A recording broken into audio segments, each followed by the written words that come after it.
Welcome back to Fallen London with several bats. Has been quite some time since we first visited the Neath together, and indeed some disasters have befallen us in the meantime. Several bats who was is no more. This is his twin. Several more bats. Several more bats has made little progress in one sense here in the Neath. I haven't touched almost any story content apart from a few opportunities that were sticky in my hand. Beyond that, though, he has done some grinding. As we see over here on the left, 74 watchful, 51 shadowy, 67 dangerous, and a mere 34 persuasive.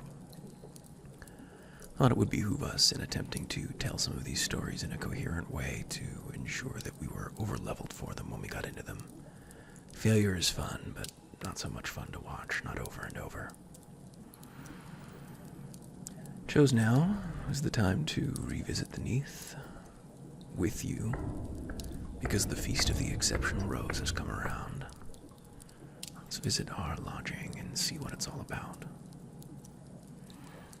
Here at home, we can see that love is kind, except when it's cruel.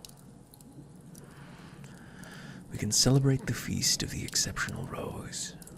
Love is kind, except when it's cruel. At this time of year, fallen Londoners celebrate by sending unexpected gifts to each other. Kind gifts, cruel gifts, and those that are both. Join the feast, watch the crowds, or send something special to someone special. Or someone special to something special. Send rose gifts as signs of affection or scorn. Later in the feast, we can trade our rose gifts for masking, and trade masking for special companions. We should learn about the Feast of the Rose. They say it's a season of love and heartbreak, passion and secrets. A guide to the feast. Take part in feast events using a new, frequent card in the opportunity deck. This will increase our masking quality. Send rose gifts to other players as expressions of affection or scorn. Soon the Lady in Lilac will appear in Fallen London. We can trade your rose gifts to her for more masking. She will also arrange romantic encounters where we can spend our masking to acquire special companions. Masking will fade once the feast is over, so be sure to spend it. We're not going to be concerning ourselves with masking too much just now. I'm most likely going to need to buy my way to love with fate on another character, since I'm too poor to reciprocate any other way. I've already sent out a favor or two, and indeed scored some of my own. What I'm interested in is the Clathermont tattoo. We'll be visiting Lady Bones Road to see if we can get involved with the Clathermonts very shortly. Let's take a look at this valuable secret opportunity first, though. We've started to put our secrets together. I recognize that unlock. That's to do with whom you're closest to, the faction with which you consider yourself friendliest. Is this broken? One moment while I coax this back to health. We made it. Valuable secrets. A young lady, an artist by day, has been bribing staff at the Brass Embassy to turn a blind eye to certain meetings. She's mixed up in something bigger than the usual soul trading. Your source mentioned the Iron Republic. Well, surely we're going to have to warn the artist. Although the great game is hard to come by, as I recall. Still. Oh ho. The artist is shocked. Someone's been talking out of turn. But who? She bites her lip. Thank you. Look, I'm grateful. Please accept this. My friends and I would be delighted if you wish to join our soiree in Watchmaker's Hill one evening. And that's exactly what we'll do. From there, we'll be able to pick an allegiance. These allegiances are temporary, a clandestine rendezvous. I'm not sure if we can see what we'll be getting. Bandaged ravens, taciturn miners, disappointing marsh wolves, grubby kittens, preening macaws, maverick bloodhounds, subtle moles, racing slugs of fine pedigree, or hungover terriers. Racing slug of fine pedigrees. Interesting. Well, I know which of these I'd like to have, but I'm not sure how to get it.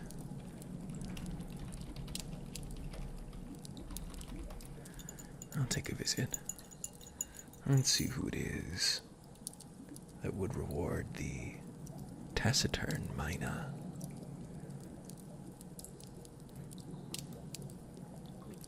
It's the docks. Well, that won't do. And as it turns out, we aren't connected to very many people. A clandestine rendezvous connection of yours mentioned that you should look for a meeting of like-minded people in Watchmaker's Hill.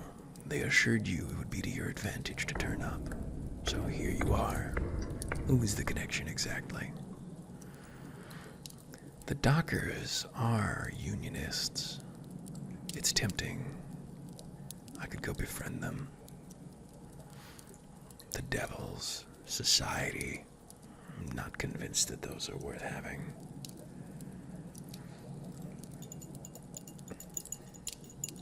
Let's see what all they are. If we are with the revolutionaries, we have the partisan messenger tortoise, the constable, often a maverick bloodhound. I can't say that I'm impressed with the behavior of the constables in London. The criminals have the disappointing marsh wolf. That's charming.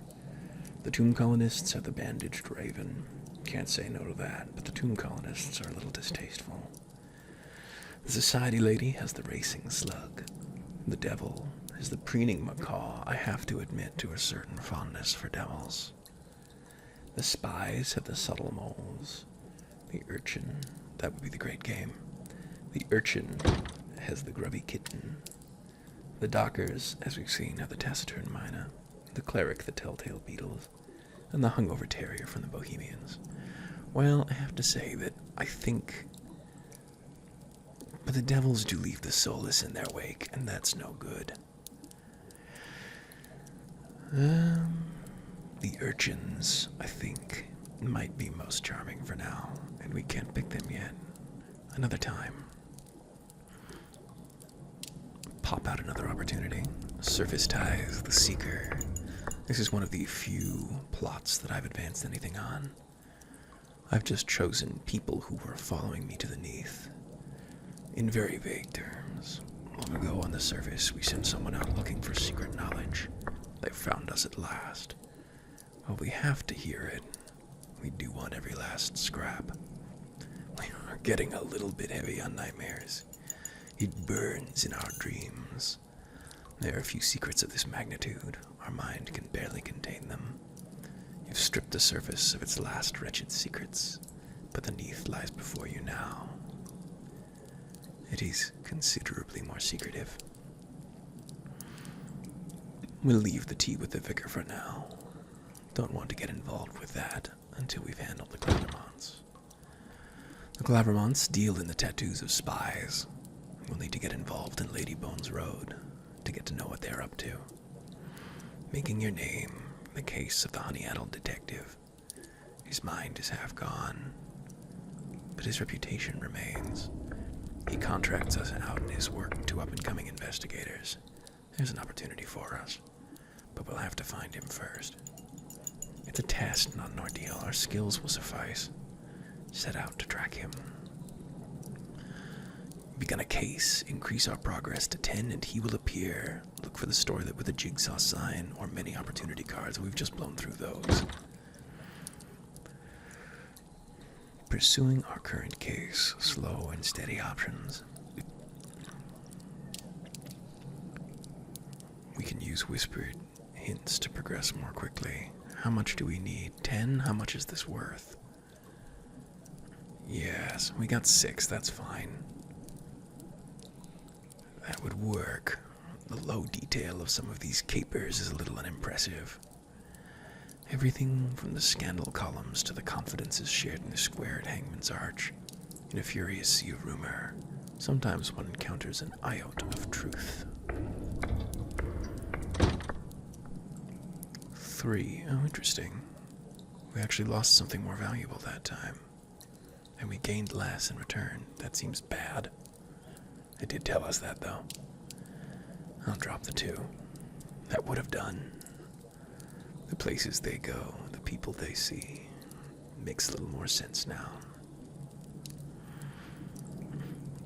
Imagine a man of his capacity living on Moloch Street.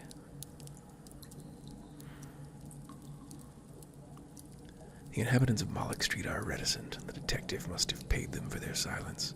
But you're certain that's his apartment, there on the top floor, where the candle flame swims behind the window in a green glass lobster pot. Sure, you will learn my value very quickly. It seems appropriate. We gained forceful. We are acquainted with the honey-addled detective, an audience with a once great man. His rooms are scrupulously clean, but the Swedish fug of prisoner's honey hangs in the air, and his eyes are hooded with dreams. No doubt, he says, I'm honored to make your acquaintance. It's difficult to read this one. Reconnecting to reality. When you next visit the honey-addled detective, he's threatening hat stand with a cane. The chase is at its end. Surrender her ladyship's jewels and come with me. His lips are twisted into an exhilarated smile. An empty jar of honey lies by his chair. Do we smack some sense into him, reason with him, observe, or go along with it? I think we can play a part in his fantasy. He's lost in a dream. The kindest thing is to ensure that it ends pleasantly. Well done, detective. It's me, Constable. I'll take it from here. You tie your handkerchief around the hat stand, chastise its misdeeds, and carry it out of the room. The honey-addled detective beams with pride. By the time you return, he's settled in his chair, resting his face in his hands. He looks at you, his eyes welling with tears. He smiles half-heartedly. I fear I must ask you to leave for the day. Me?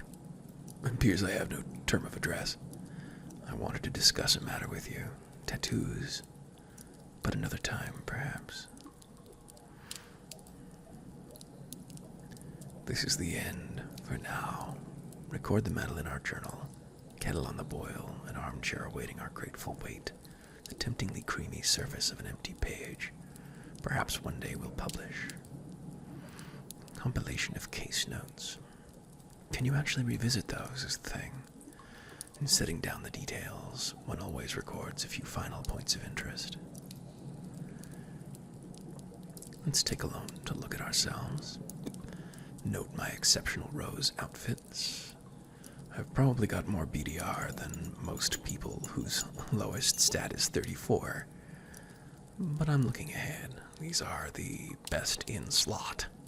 And the exceptional rose won't come around for another year yet. So if we looked for a compilation of case notes. Where's my nightmares? That's interesting. It doesn't show here under menace.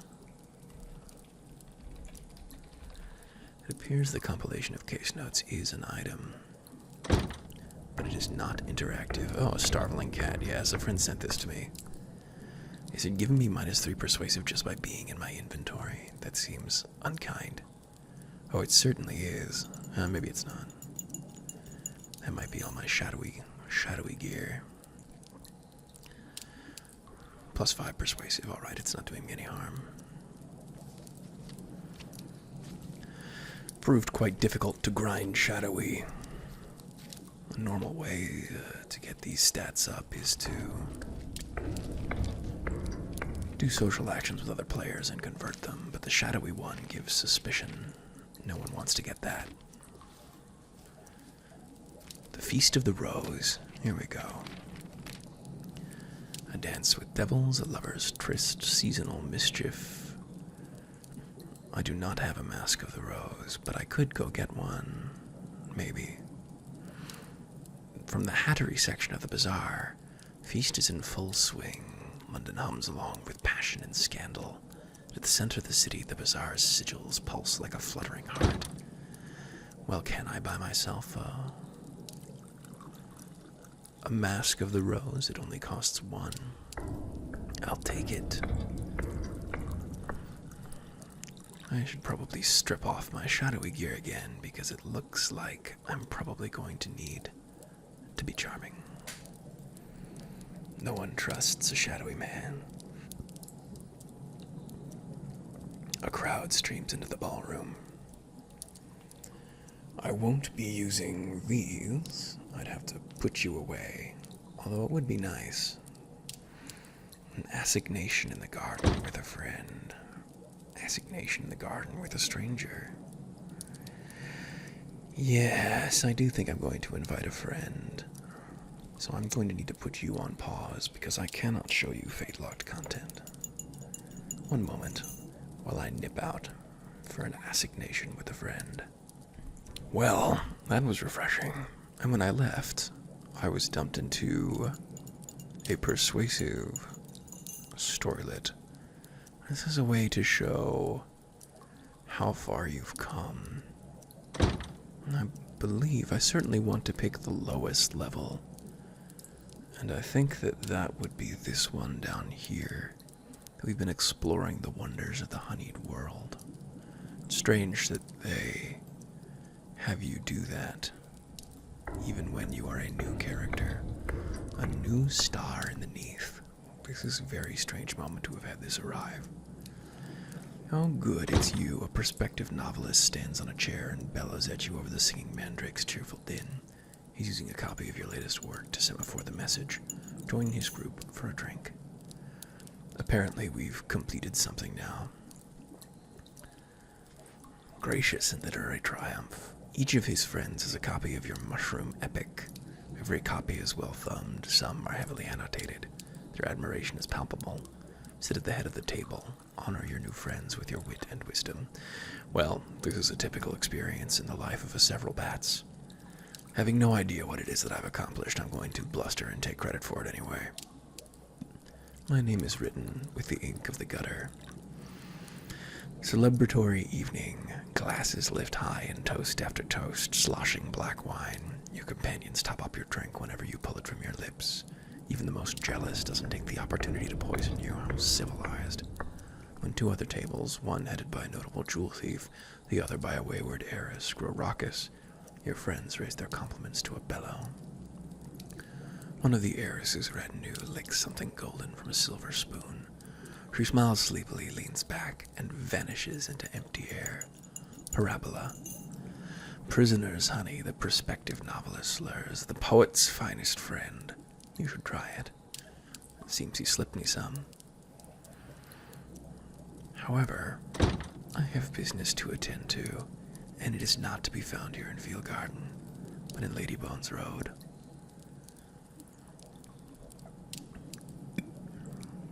Oh, unfinished business is available. That's interesting. Unfinished business is a high-value grinding spot. But I can't use it because I am not a person of some importance yet. That's fine, though. That's not what we're here for. We are trying to learn about the Clathermonts. Study the hidden language of tattoos. They say spies, savants, and poisoners use them to conceal their most vital secrets. Frequent the public house across from Clathermont's tattoo parlor. Many of his customers come here to recover, and I'm sure that many who've been recovering find it in them the nerve to stumble over and become customers. Even with no real secrets, some try to make use as much of their hidden language as they can. That's no way to hide your code. We're learning. Customers boast of their tattoos and their esoteric meanings. Some of it is obvious nonsense, but certain symbols and patterns come up again and again. The wheeled eye, the broken sun, the child in chariot, the singer of roses. We make notes and extend our understanding. These are not story progress, but they're of interest anyway. What now if we set a watch on the rear entrance of Clathermont's tattoo parlor? The constables have heard you're keen-eyed and quick-witted. They'd like you to note who goes in and out secretly. Note down descriptions of the visitors. That should satisfy them. See if we can get their names. The constables might pay a bonus. We can do both. We earn our pay. The constables are pleased. That wasn't very interesting, was it? What if we got their names? Good God, you're good. We pick up some of what we need through eavesdropping and the rest through questioning hackney cab drivers. The constables are impressed with our thoroughness. Well, as you should be. Learn Clathermont, the tattooist's language of hints. No one directly requests a secret in their tattoo. How do they do it? Get casual work sweeping the parlor floor and listen in. The customers ask for secrets to be encoded in their tattoos through slang and innuendo. If you can listen in and get the hang of this, it'll be valuable information. It's beginning to make sense. Nothing's ever made explicit. Clathermont has 3 glum triplets who serve as his assistants. Some say they're his daughters, but you've seen him exchange undaughterly kisses with them. Clathermont himself never applies the more esoteric tattoos. Customers give hints to him. How about a motto, they say? Or I've written out the lines of a ballad here. Or the blind boys say this, don't they? And then his assistants do the actual work. Let's go mudlarking briefly as well. This was our earliest days, which you missed. Go mudlarking. All kinds of things wash up on the shores of the stolen river. If you had a good eye, you might get lucky. Poke around near the shore. This close in, the mud is fairly safe. They say a lighter loaded with contraband wine went down just the other day. Sure, and there it is. We spotted one. It takes considerable, sticky and revolting searching. We find a broken case of wine half buried in the mud. A few bottles still remain. Now for a long bath. And if we go out as far as we can, the mud is treacherous too far out from the shore, sticky and devouring. You'll need to keep a sharp eye out. Found something. Sliding carefully across the filthy stuff, we reach an intact case of wine. Getting it back to the shore isn't much fun. Now for a long bath. Similar rewards there. Where were we? We had learned his language of hints. Now let's sketch a tattoo with a secret and Clathermont's tattoo parlor. We think we can tell when a customer is asking for a hidden message. The constables will pay for accurate sketches of tattoos that may contain messages to foreign powers. Snatch a glimpse and memorize it. If we hang around the shop, we can probably get a look at one of the special tattoos. You'll have to sketch it later from memory to avoid arousing suspicion. Certainly. Not a perfect reproduction. You're not convinced the symbols around the outside were faithfully rendered. But it will pass. And if we make clandestine sketches right there in the shop, if we pretend to be a waiting customer, perhaps we could make sketches under the pretense of writing letters or keeping our diary. How shadowy. Perfect. You sit in the corner composing a letter to a non-existent ant, all the time watching a mirror out of the corner of your eye. You can see one of the triplets who assists Clathermont quite clearly working out the symbol you know as the broken sun. We sketch the symbols around it perfectly. The constables will be pleased. But we do have to submit to a small tattoo to get out of the shop without arousing suspicion. Flustered, you blurt out the name the letter's addressed to, and leave the shop with the tattoo of a non-existent ant. Well, that is a risk in this business. Making our name, find a tattooed courier's contact.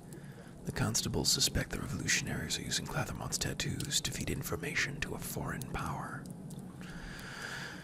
Alright, seeking to 5. A tattooed courier arrives in the city every month and stays for a few days. She must meet a source during that time. Identify that source. This may be a challenge. It's vital that the source suspects nothing until the constables are ready. Well, let's see what we can do. Need to build up a seeking quality to 5. Do we approach her? No, we follow her. Or we can search her belongings if we're shadowy. Target's too good to leave anything important in her room, but with a little cunning, perhaps we could still get a look at the contents of her bag. Let's do both. We'll start with the direct approach. A nude, an apology, and a deft rummage inside the valise. Interesting. A nudge. A nudge. I thought we'd found some compromising drawings of her. Interesting. Pickpocketing. I wondered why we were starting with the most intimate details. And what if we follow her? Where are they off to? She meets a sign painter, stops for coffee at a rough coffee house full of finger-waving radicals, takes a walk through Tyrant's Gardens. The route meanders around London, but we stay close. Well, let's just keep picking her pocket for her nudes.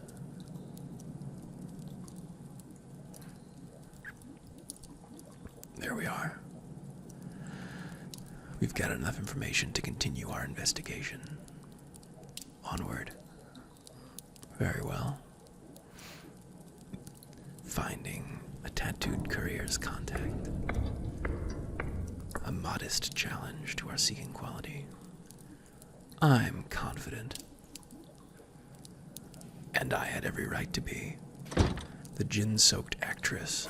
We've located the source, an ancient gin-soaked actress. Her role in this affair isn't clear. She's some kind of spy mistress, an agent of a foreign power, or an anarchist. She doesn't look much like a paragon of spycraft, but that might be the point. Further investigation is warranted.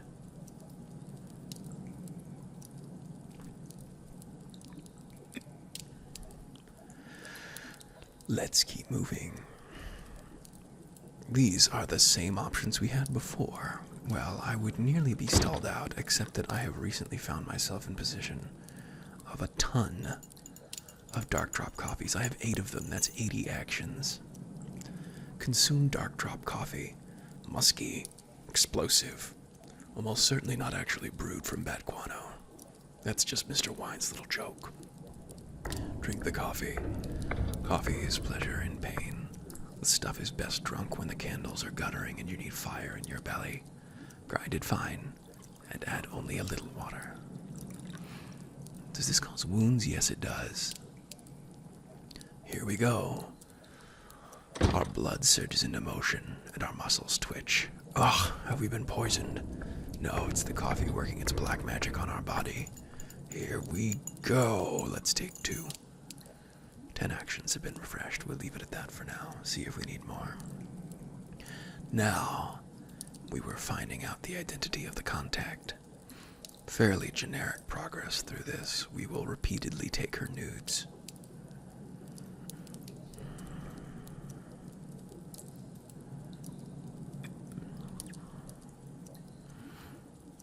An ancient power. The courier has been talking to a gin-soaked actress. Who is this old drunk? Is she buying information or selling it? The constables are willing to pay to find out. Take another gamble. We did it. Like a spider without the sorrow. You've not had a scrap of payment from the constables yet, but hope springs eternal. You hold a damp and chilly vigil outside the actress's door. The gin-soaked actress makes a few visits to a wretched gin shop. You discount the visits at first, but she doesn't seem to be contacting anyone else. The 3rd time she visits the gin shop, we are hiding near the back door. From our coal bunker, we see an urchin girl climb out of an upper window and scuttle away across the rooftops. There's no catching her now, but a little more surveillance and we'll be ready for her next time. I bet that we're going to need more nudes.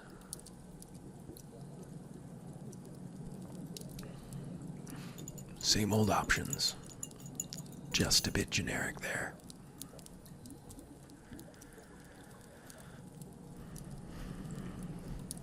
A few points of shadowy anyway.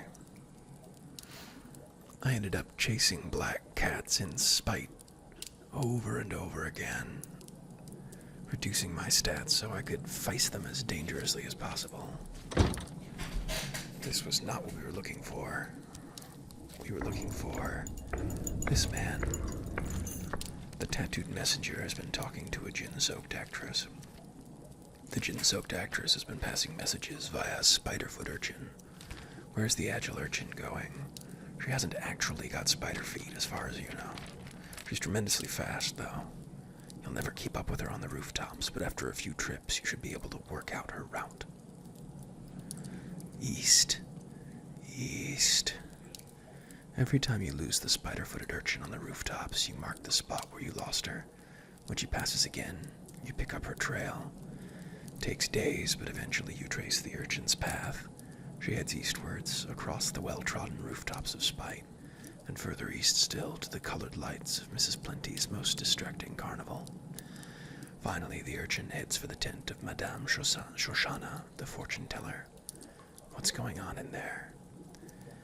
To conclude this caper, we'll need to visit Mrs. Plenty's carnival, which may well not be open just yet. So to follow her there, we'll need to visit our lodgings. From here, we have the option to open our way to a number of other parts of the city, some of which I'm already ready for. I don't remember what her price is. Moon pearls? Mrs. Plenty's carnival. Oh well, all we need is to make the choice. Travel across fallen London can be fiendishly difficult, but if you're cunning or determined, we'll find a way. Cures for all that ails the flesh and spirit. Paradisiacal diversions to rival anything on the surface. All for a reasonable price. The city's edge. The carnival lies beside the Prickfinger Wastes to the east of the city, where decent people don't have to look at it unless they want to. Can that be right? The Z is to the east of the city. Madame Shoshana seemed to be the woman we were interested in. These appear to be to do with the Festival of the Rose. Yes, but I would like to meet this urchin I was following. Here we are. Find a tattooed courier's contact. The conclusion. The tattooed courier wasn't passing information from revolutionaries to a foreign power. She was bringing information from the surface to Madame Shoshana, the carnival's fortune-teller. We could accept hush money from Shoshana. She likes to appear prescient. Whether she has mystical powers or not, she gets some of her information from the surface, before the newspapers have it. She would like this arrangement to stay out of the public eye. We could tell the constables about it. They paid us to follow this trail, and you're going to report. Shoshana probably won't be able to cause trouble for you, although she is rumored to have powerful clients. Or we could forget all about it. That's no good. We should let her know that we know. You are wise, child. Accept these trifles and trouble yourself no longer with this courier. For we all have better things to do we not? Now leave me. I see a great and terrible future in your stars. Either you have her entire stock of silk scarves, or she owns half the silk weavers of Spite. Of course, the constables would be pleased the courier's trail led nowhere. This is probably for the best. A few of the carnies toast our health as we leave Shoshana's tent. Ah, says the honey-addled detective, holding a glass of moral waste to the light to consider its color. I must again congratulate you on your handling of that last case. But I need to know, what's your method? What teachings do you follow? The implacable method. The implacable's practice is systematic and elegant, considers all possibilities, eliminates all errors, and isolates the truth, i.e. the Sherlock Holmes bullshit method.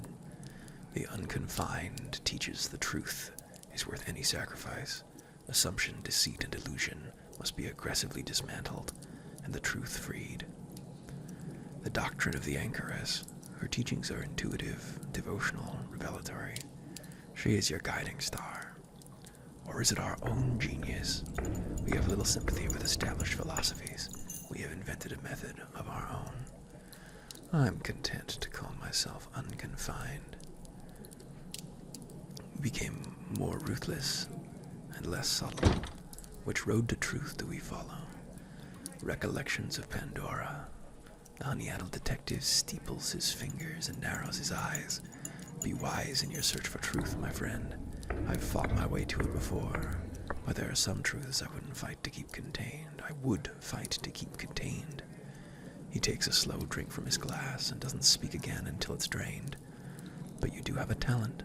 I have a few cases which I'd like to pass along. I believe you'll relish them. Certainly, sir. I think that can do for now. We'll continue attempting to work out what the deal is with Ladybones Road and getting to know the Clathermonts on our next visit. Thanks for joining me in the dark.